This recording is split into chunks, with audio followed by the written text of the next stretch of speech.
Guten Abend, liebe Zuschauerinnen und Zuschauer, und herzlich willkommen zum heutigen Panorama aus Bern. Diese Beiträge haben wir für euch in der Sendung. In Wilderswil sollen Zweitwohnungen mit einem neuen Baureglement reguliert werden. Braucht es darum die SP-Airbnb-Initiative nicht mehr? Und laut dem Schweizer Gletschermessnetz haben in diesem Jahr die Gletscher so früh wie noch nie angefangen zu schmelzen. Am letzten Sonntag ist in Wilderswil abgestimmt worden. Ein neues lokales Baureglement soll dort Zweitwohnungen regulieren. Die Frage ist jetzt, ob es die Airbnb-Initiative noch braucht. Der Pablo Sulzer hat bei Barbara Grütter vom Initiativkomitee und bei Michael Kohler von der FDP nachgefragt. Jetzt ist es mal darum gegangen, um die Teilrevision. Wie geht es jetzt in Wilderswil weiter? Wir warten sicher die Beschwerdefrist noch ab. Und je nachdem ist es wirklich offen, dass wir die Initiative zurückziehen. Weil uns geht es um die Sache, dass möglichst schnell gute Lösungen gefunden werden und nicht um irgendetwas anderes. Was sagen Sie zu dem, dass Sie es eventuell werden zurückziehen? Ja, wir würden es natürlich sehr begrüßen, wenn man die Initiative zurückziehen würde. Es ist so, mit diesen 90 Tagen, die Sie festlegen wollen, was es braucht, was ist denn mit den anderen 275 Tagen? Oder? Dann haben wir einfach die Leerbettssituation in Wilderswil. Und schlussendlich, ja, wir sehen dort den Benefit drinnen nicht. Eine weitere Frage ist auch, wer kontrolliert, ob die 90 Tage eingehalten werden. Das heisst, es müssten ja Ressourcen geschafft werden für irgendeine Kontrollinstanz, die das überprüft. Es müsste ein Bussenkatalog erstellt werden.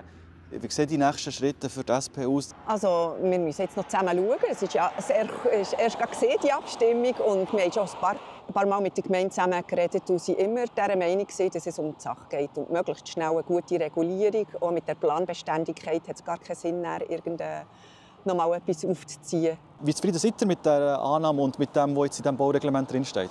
Ja, wir sind natürlich sehr zufrieden. Schlussendlich die 70% Erstwohnungsanteil, die sind wichtig, dass wir die fixieren können. Es ist aber auch wichtig, dass wir die Kurzaufenthalte können unterbringen können. Und mit diesen 5 anfolgenden Nächten, die es jetzt zwingend braucht, wird das so umgesetzt. Und da sind wir natürlich glücklich darüber. Ja, ich finde das eine greifende, gute Massnahme. Auch die 5-Tage-Regelung finde ich nicht schlecht. Das finde ich wirklich eine fortschrittliche und auf einem guten Weg. Wir könnten noch viel strikter, aber guter Weg. Man spürt immer wieder, die Bevölkerung ist das Thema sehr wichtig. Lenkt die Teilrevision jetzt? Wir sind einfach mal froh, ist die Teilrevision angenommen worden. Es ist ein Schritt in die richtige Richtung.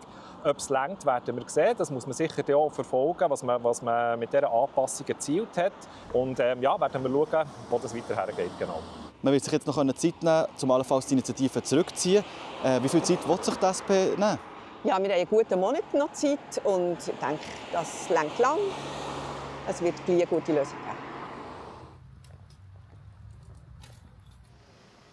In der Schweiz schmelzen Gletscher weiter. Im Sommer 2025 haben sie rund 3% von ihrem Eis verloren. Obwohl es im Juli mit dem kühleren Wetter ein bisschen Entlastung gegeben, ist die Schmelze immer noch auf konstant hohem Niveau.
Das war es vom heutigen Panorama.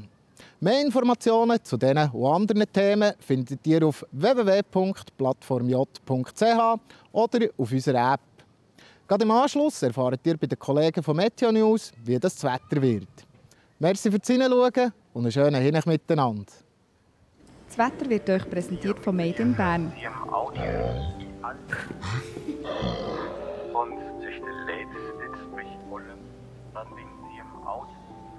Bärenstarke Ferien. Made in Bern. Ganz herzlich willkommen zum Plattform J-Wetter für den Kanton Bern. Ausgehend von einem Höhentief über Osteuropa liegt die Schweiz in einer Beisenströmung. So kommt eher trockene und kühle Luft in die Schweiz. In den nächsten Tagen kommen wir dann so langsam in Einfluss von einem Ex-Hurricane namens Humberto. Wir starten am Donnerstag mit Hochnebelfeldern. Stellenweise sind die recht verbreitet im Mittelland. Wegen dem ist es auch wirklich kalt am Morgen mit gerade mal noch 3 bis etwa 4 Grad. Die Hochnebelfelder die lösen sich dann aber zunehmend auf und es gibt einen recht sonnigen Tag. So ist es am Morgen zwar kalt, wenn die Hochnebelfelder sich aber aufgelöst haben, dann gibt es bis zu etwa 15 Grad. Dazu weht eine schwache Brise im Mittelland, 0 Grad Grenze. Die liegt auf gut etwa 2400 Meter. Auf 3000 Meter haben wir um die minus 4 Grad, auf 2000 Meter etwa plus 4 Grad. Der Wind der ist auf den Bergen mäßig und kommt aus nördlichen Richtungen. Das Wochenende das sieht wettertechnisch ziemlich bescheiden aus. Am Freitag starten wir noch teilweise sonnigen Tag, dann nimmt die Bewölkung aber relativ schnell vom Westen her zu, in Form von einer Warmfront, bei gerade mal noch etwa 13 Grad in der Nacht auf. Und am Samstag erreicht uns dann eine Kaltfront. Es wird dann verbreitet nass werden mit auch ergiebigen Niederschlägen und kräftigem Südwestwind. Am Sonntag da klingt der Regen so langsam ab. Es ist aber auch dann trotzdem immer noch nass mit vielen Wolken zu rechnen. Bei insgesamt sinkendem Temperaturniveau. Ab nächster Woche beruhigt sich das Wetter dann wieder so langsam und wir kommen Stand jetzt auch wieder in ein Hochdruckgebiet. Das war es vom aktuellen Wetter. Ich wünsche Ihnen weiter eine ganz gute Woche und bis zum nächsten Mal. Ade miteinander.